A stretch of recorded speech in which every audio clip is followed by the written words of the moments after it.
Good morning. Welcome to another beautiful day. This morning I want to focus on judgment. And the reason why is because judgment to me has come into a form of bullying today, mental bullying and emotional bullying. How is that? Well, let's take a child, for example, a 10-year-old child who has a heart, who's empathetic, who's pleasant, kind, respectful, open, is in a position where they go to a friend's home and to make him feel insecure, they put him in a position to answer academic questions when it's not the right time to do that, to see how smart he is. And if he chooses to answer that question wrong, he gets judged by the siblings to say that the younger siblings are smarter than him. He's judged for that. Where does that potentially go if you don't intervene early?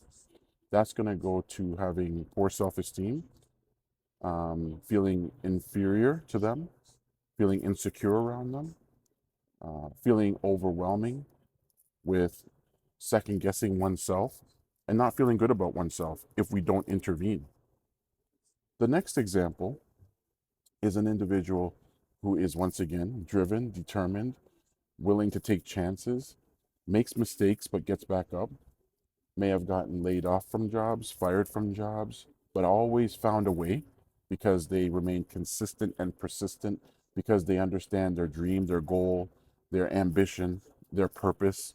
Most importantly, they understand that if life hasn't taken them out yet, they're always a glass half full rather than a glass half empty. And yet that individual gets judged as well. Why is that?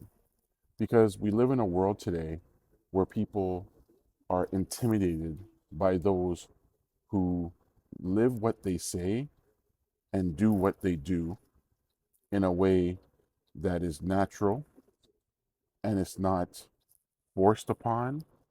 And most importantly, they're remaining authentic. That today is considered to be a threat because you shouldn't be feeling that way. You should be feeling my pain. You should be feeling my insecurities when the person is secure.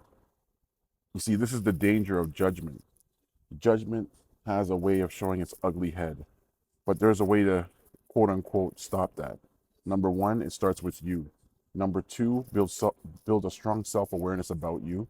Number three, have the right supports around you to talk about it and work through it and ensure that you stay strong.